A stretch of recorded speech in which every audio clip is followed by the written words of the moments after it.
नमस्कार प्यारे साथियों, दोस्तों, भाइयों। आज के इस वीडियो में हम लोग बातचीत चैप्टर के 30 मोस्ट इम्पोर्टेंट जो ऑब्जेक्टिव क्वेश्चन हैं उसे एक क्यूज के फॉर्मेट में कवर करने जा रहे हैं। ये बिहार बोर्ड क्लास 12 का ये फर्स्ट जो चैप्टर है बातचीत, उसके 30 मोस्ट इम्पोर्टेंट ऑब्जेक्टिव हैं। और चलिए स्टार्ट करते हैं।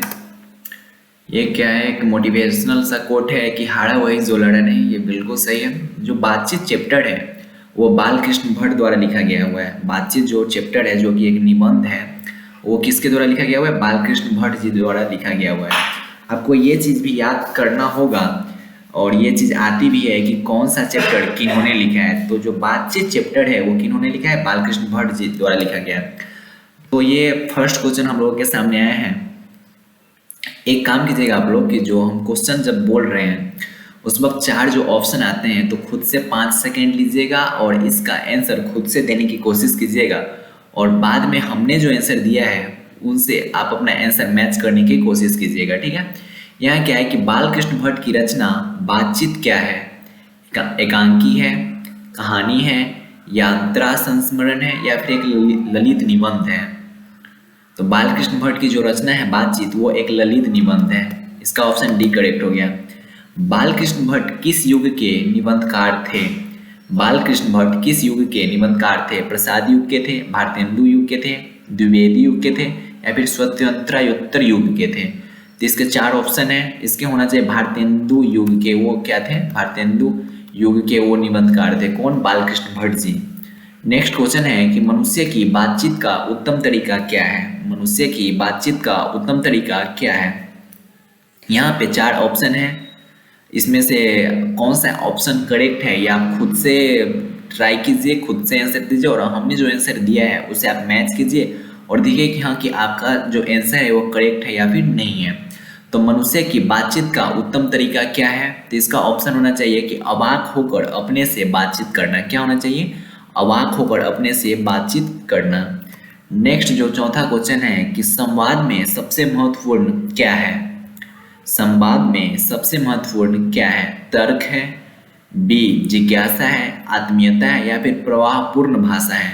संवाद में सबसे ज्यादा महत्वपूर्ण आत्मीयता होता है। संवाद जो होता है उसमें सबसे ज्यादा महत्वपूर्ण क्या होता है? आत्मीयता होता है। संवाद में सबसे महत्वपूर्ण क्या होता है? आत्मीयता होता है। एक चीज आप लोग कीजिएगा कि जैसे हम 3-4 बार बोलते हैं जो आंसर होता है और क्वेश्चन 3-4 बार बोलते हैं, साथ में आप लोग भी ऐसा अगर करते जा रहे हैं तो 60% तो आप यहीं पे याद कर लीजिएगा और बाकी का जो 40% है वो बाद में आप इसे देखिएगा, इसका पीडीएफ देखिएगा तो आपको वो भी याद हो जाएगा बढ़िया से। तो 60% तो क्लास में ही याद हो जाएगा। नेक्स्ट क्वेश्चन पे आते हैं कि बालकृष्ण भट्ट का जन्म कब हुआ था? बालकृष्ण भट्ट जी जो थे उनका जन्म कब हुआ था?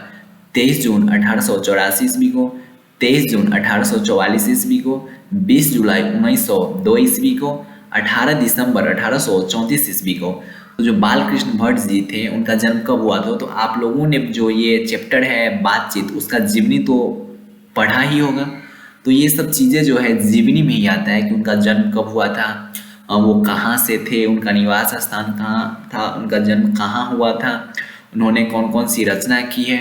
ये सब चीज़ जीवनी में पढ़ना होता है और ये चीज़ आप लोगों ने पढ़ा ही होगा और आपको याद ही होगा कि ये 23 जून 1844 ईस्वी को बालकृष्ण भट्ट जी का जन्म हुआ था। कब हुआ था? 23 जून 1844 ईस्वी को बालकृष्ण भट्ट जी का जन्म हुआ था। नेक्स्ट क्वेश्चन है कि संयोगिता स्वयंवर जो रचना है, संयोगिता स्वयंवर जो रचना है वो किनकी है? संयोगिता स्वयंवर जो रचना है वो किनकी है? अल कृष्ण भट्ट की, प्रताप नारायण मिश्र की, श्रीनिवास दास की, या फिर मैथिली शरण गुप्त की? जो संयोगिता स्वयंवर रचना है वो श्रीनिवास दास जी की है। जो संयोगिता स्वयंवर रचना है वो किनकी है भैया? श्रीनिवास दास जी की है रचना, ठीक है। तो इसका ऑप्शन सी होगा कि जो श्रीनिवास दास जी है उनका ये रचना है क्या? संयोगिता स्वयंवर। संयोगिता स्वयंवर किनकी रचना है? श्रीनिवास दास जी की रचना है। नेक्स्ट क्वेश्चन है कि कौन सी रचना बालकृष्ण भट्ट की नहीं है? इनमें से कौन सी रचना है जो बालकृष्ण भट्ट की नहीं है? यहाँ पे नहीं पे आप फोकस कीजिए कि पूछ रहा है कि कौन सी रचना बालकृष्ण भट्ट की नहीं है। बच्चे गलती क्या कर देते हैं, इसको जल्दबाजी में पढ़ देते हैं कि कौन सी रचना बालकृष्ण भट्ट की है और इसमें से वो टिक कर देंगे 100 जान 100 जान, कुछ भी टिक कर देंगे, सद्भाव का अभाव, नूतन ब्रह्मचारी। तो ये सब तो बालकृष्ण भट्ट जी की रचना है। लेकिन जो परीक्षा गुरु है वो बालकृष्ण भट्ट जी की रचना नहीं है। तो इसका ऑप्शन क्या होगा, डी, जो परीक्षा गुरु है वो बालकृष्ण भट्ट जी की रचना नहीं है। बाकी जो नूतन ब्रह्मचारी है वो बालकृष्ण भट्ट जी की रचना है। 100 अजान एक सुजान भी बालकृष्ण भट्ट जी की रचना है। सद्भाव का अभाव भी बालकृष्ण भट्ट जी की रचना है। लेकिन जो परीक्षा गुरु है वो बालकृष्ण भट्ट जी की रचना नहीं है। 8वां क्वेश्चन है कि कौन सी रचना बालकृष्ण भट्ट की है। यहाँ पे क्या बोल रहा है कि कौन सी रचना बालकृष्ण भट्ट जी की है, मतलब इसमें पूछ रहा है कि कौन सी है। ऑप्शन ए है कि रेल का विकट खेल, कछुआ धर्म, रेणुका, प्राचार्य विद्या। इसमें क्या पूछा है कि कौन सी रचना है जो बालकृष्ण भट्ट जी की है। तो इसका ऑप्शन ए करेक्ट होना चाहिए कि जो रेल का विकट खेल है वो बालकृष्ण भट्ट जी की रचना है। क्या है बेटा, रेल का विकट खेल है जो बालकृष्ण भट्ट जी की रचना है। नेक्स्ट क्या है, अरे ये क्या है, मान लो तो हार है और ठान लो तो जीत है। ये एक मोटिवेशनल कोट से लिखा गया हुआ है कि आप किसी चीज़ को शिद्दत से चाहते हो, किसी चीज़ को ठान लेते हो कि ये हमें चाहिए, तो आपको मिल ही जाता है। तो ये डिपेंड करता है कि हाँ कि आपने वो चीज़ पे जिद है कि नहीं, आप जिद्दी है कि नहीं उस चीज़ के लिए। तो जिद्दी बनना पड़ेगा, ठानना पड़ेगा कि हाँ कि हमें ये चीज़ चाहिए, तो आप उस चीज़ को पा ही लोगे। और मान लो तो हार ही होगा, और मान लो पहले ही मान के आप बैठ जाओ हाँ कि यार मेरे से ये नहीं हो रहा है, तो वो सच में नहीं होगा। तो आपको ठानना पड़ेगा, ना कि मानना पड़ेगा। तो ये एक मोटिवेशनल सा कोट है कि मान लो तो हार है और ठान लो तो जीत है। ये बहुत बढ़िया है भैया। नेक्स्ट जो 9th क्वेश्चन है कि बालकृष्ण भट्ट ने कौन सी मासिक पत्र निकाला था। कौन सी मासिक पत्र निकाला था बालकृष्ण भट्ट जी जो थे, वो कौन सा मासिक पत्र निकाले थे, ये तो सबको पता होना चाहिए। फिर भी मैं ऑप्शन देता हूँ कि प्रताप, कर्मवीर, हिंदी प्रदीप, ज्योत्सना। तो इसमें से कौन सी जो मासिक पत्रिका है वो बालकृष्ण भट्ट द्वारा निकाला गया है। अरे ये हिंदी प्रदीप जो है वो किनके द्वारा निकाला गया है, बालकृष्ण भट्ट द्वारा निकाला गया, तो सबको पता होना चाहिए। नेक्स्ट क्वेश्चन है कि बातचीत किस विद्या की रचना है। ये तो फर्स्ट क्वेश्चन भी सेम ऐसा ही था। ये एक निबंध है, ठीक है। जो बातचीत है वो क्या है, एक निबंध है, ना ही आलोचना है, ना ही गीत है, ना ही शोध है, बस ये एक निबंध है। ये तो सबको पता होगा। नेक्स्ट क्वेश्चन है कि रॉबिन्सन क्रूसो ने 16 वर्ष के उपरांत किसके मुख से एक बात सुनी थी। जो रॉबिन्सन क्रूसो थे वो 16 वर्ष के उपरांत किसके मुख से एक बात सुनी थी। फ्राइडे के, संडे के एडिशन के, स्टील के, फ्राइडे के, संडे के एडिशन के, स्टील के। तो इसका ऑप्शन ए होना चाहिए, फ्राइडे के मुख से वो फर्स्ट टाइम बात सुनी थी। बातचीत शीर्षक निबंध के निबंधकार है। जो बातचीत शीर्षक निबंध है उसके निबंधकार कौन है, ये तो सबको पता होना चाहिए, बालकृष्ण भट्ट जी हैं। नेक्स्ट क्वेश्चन है कि बातचीत के माध्यम से बालकृष्ण भट्ट क्या बतलाना चाहते हैं। बातचीत के माध्यम से बालकृष्ण भट्ट जी क्या बतलाना चाहते हैं, ये भी सबको पता होना चाहिए। बातचीत की शैली, भाषण की शैली, संवाद की शैली, या फिर इनमें से कोई नहीं। तो बातचीत की शैली बतलाना चाह रहे हैं जो बालकृष्ण भट्ट जी है, वो बातचीत चैप्टर के माध्यम से बातचीत की शैली बतलाना चाह रहे हैं। भट्ट जी को किसने अंग्रेजी साहित्य के एडिशन और स्टील की श्रेणी में रखा है। जो बालकृष्ण भट्ट जी थे उनको किसने अंग्रेजी साहित्य के एडिशन और स्टील की श्रेणी में रखा है। हजारी प्रसाद द्विवेदी जी, डॉक्टर नागेंद्र, रामचंद्र शुक्ल, या फिर रामविलास शर्मा। तो इसका ऑप्शन जो सी है वो करेक्ट है कि रामचंद्र शुक्ल जी जो थे वो बालकृष्ण भट्ट जी को अंग्रेजी साहित्य के एडिशन और स्टील के श्रेणी में रखा था। नेक्स्ट क्वेश्चन है कि बालकृष्ण भट्ट का निवास स्थान कौन सा है। मतलब बालकृष्ण भट्ट कहाँ रहते थे, लखनऊ उत्तर प्रदेश में, इलाहाबाद उत्तर प्रदेश में, मथुरा उत्तर प्रदेश में, या फिर वाराणसी उत्तर प्रदेश में। तो बालकृष्ण भट्ट का निवास स्थान कहाँ है, ये तो आपने जीवनी में पढ़ा होगा, इलाहाबाद उत्तर प्रदेश है, ठीक है। नेक्स्ट क्वेश्चन है कि बालकृष्ण भट्ट ने किस पत्रिका का संपादन किया। ये तो अभी जस्ट हमने ये किया है, इसका आंसर मैं नहीं बता रहा हूँ लेकिन टिक हो ही जाएगा, और आप लोग बताओ खुद से इसका आंसर क्या होगा कि बालकृष्ण भट्ट ने किस मासिक पत्रिका का संपादन किया था। आगे एक और क्वेश्चन आएगा कि कब किया था, तो ये तो हिंदी प्रदीप का संपादन उन्होंने किया था। बालकृष्ण भट्ट ने हिंदी प्रदीप नामक मासिक पत्रिका निकालना कब प्रारंभ किया था। तो बालकृष्ण, ये तो याद हो ही गया होगा कि हिंदी प्रदीप नामक मासिक पत्रिका है वो बालकृष्ण भट्ट द्वारा ही निकाला गया है। और ये पूछा है कि कब निकालना प्रारंभ किया था, 1877 ईस्वी में, 1888 में, 1890 में, या फिर 1894 ईस्वी में। तो 1877 ईस्वी में उन्होंने हिंदी प्रदीप नामक जो मासिक पत्रिका है उन्होंने निकालना प्रारंभ किया था। कब, हिंदी प्रदीप कब, 1877 ईस्वी में। हिंदी प्रदीप कब स्टार्ट किया था, 1877 ईस्वी में, ठीक है। कौन सी रचना बालकृष्ण भट्ट द्वारा रचित नहीं है। कौन सी रचना बालकृष्ण भट्ट द्वारा रचित नहीं है, मतलब कौन सा है जो नहीं है। तो इसके चार ऑप्शन है, पद्मावती, वेणी संहार, मेघदूतम, मेघनाथ वध। तो इसका आंसर सी होना चाहिए कि मेघदूतम जो है वो बालकृष्ण भट्ट द्वारा रचित नहीं है। जो मेघदूतम है वो बालकृष्ण भट्ट द्वारा रचित नहीं है। किनके द्वारा रचित है? तो उनके द्वारा क्या क्या रचित है? पद्मावती है, वेणी संहार है, मेघनाथ वध, ये सब बालकृष्ण भट्ट की रचना है। बाकी जो है बालकृष्ण भट्ट की रचना नहीं है। कौन सा उपन्यास बालकृष्ण भट्ट द्वारा रचित है? मैलांचल, गोदान, 100 अजान, 1 सुजान, अंतराल। तो ये तो पता ही होगा सबको, 100 अजान 1 सुजान जो है वो बालकृष्ण भट्ट द्वारा रचित उपन्यास है। नाटक के प्रारंभ में होने वाले मंगल पाठ को क्या कहा जाता है? जो नाटक होते हैं, नाटक उसके प्रारंभ में जो मंगल पाठ होता है उसे क्या कहा जाता है? भजन कहा जाता है, नांदी कहा जाता है, या फिर मंगलाचरण कहा जाता है, या फिर आरती कहा जाता है। तो नाटक के प्रारंभ में जो मंगल पाठ होता है उसे नांदी पाठ कहा जाता है। क्या कहा जाता है? नांदी पाठ कहा जाता है। नाटक के प्रारंभ में जो मंगल पाठ होता है उसे क्या कहा जाता है? नांदी पाठ कहा जाता है।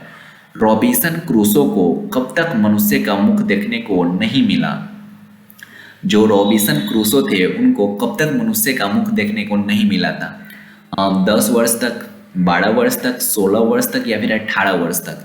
तो इसका आंसर सी होना चाहिए कि 16 वर्ष तक जो है रॉबिन्सन क्रूसो को मनुष्य का मुख देखने को मिला ही नहीं था। कब तक? 16 वर्ष तक, 16 वर्ष तक, 16 वर्ष तक, 16 वर्ष तक रॉबिन्सन क्रूसो को मनुष्य का मुख देखने को नहीं मिला था।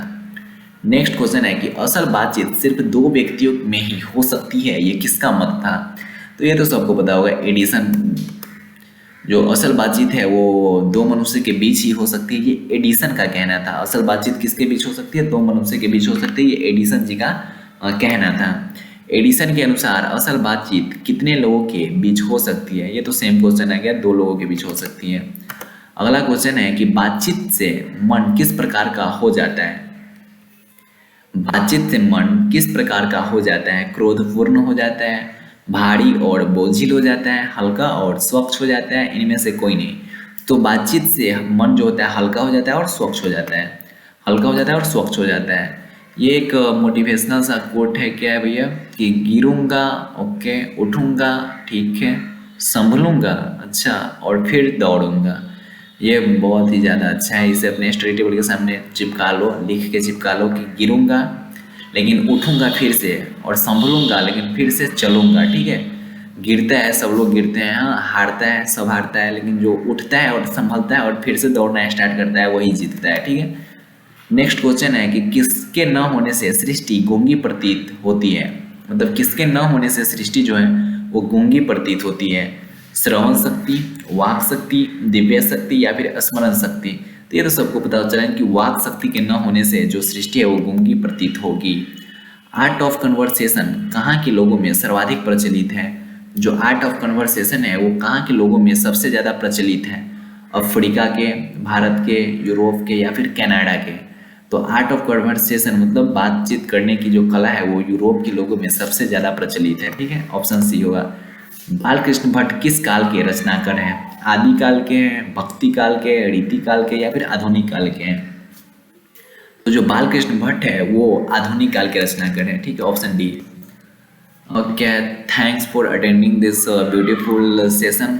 आप सभी का स्वागत है और आप सभी का धन्यवाद है कि आप लोगों ने इस सेशन को ज्वाइन किया, हाँ, ये क्लास अटेंड की, और आपको ये सेशन काफ़ी ज़्यादा ही अच्छा लगा होगा, क्योंकि इसमें हम लोगों ने 27 ऑब्जेक्टिव कवर किए हैं, और उम्मीद है कि आप लोग काफ़ी हद तक सही किए होंगे, खुद से आंसर दिए होंगे, और बाद में आप आंसर मिलाओ और देखो कि हाँ कि 27 में से आपने कितना सही किया है, और जो जो चीज़ें गलत हुई है उसे याद करने की कोशिश करें। ठीक है, जो सही हुआ है उस पर फोकस नहीं करना है। ठीक है, जो सही हुआ है उस पर खुश नहीं होना है, मतलब जो जो चीज़ गलत हुई है उसे फोकस करना है। ठीक है, उसे फिर से याद करो और फिर से ट्राई करो कि हाँ कि ये क्या है, और जो सही है उस पर खुश नहीं होना है, जो गलत है उसे सुधारना है, अपनी गलती को सुधारना है।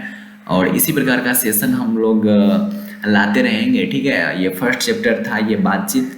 इसके बाद हम लोग दूसरा कोई चैप्टर लाएंगे, उसने कहा था का ऑब्जेक्टिव लाएंगे। इसी प्रकार करते करते मतलब हम लोग सारे ऑब्जेक्टिव को कवर कर लेंगे, जितने भी चैप्टर हैं उन सब के ऑब्जेक्टिव को हम लोग कवर कर लेंगे धीरे धीरे। और इसी प्रकार हम लोग इंग्लिश में ही करते जा रहे हैं। ये हिंदी का था, इंग्लिश में भी इसी टाइप का होते जाएगा। तो आप लोगों को ये सेशन बहुत ही ज़्यादा अच्छा लगा होगा। तो बाय बाय, टेक केयर, मिलते हैं फिर एक नए वीडियो के साथ। तब तक के लिए बाय बाय।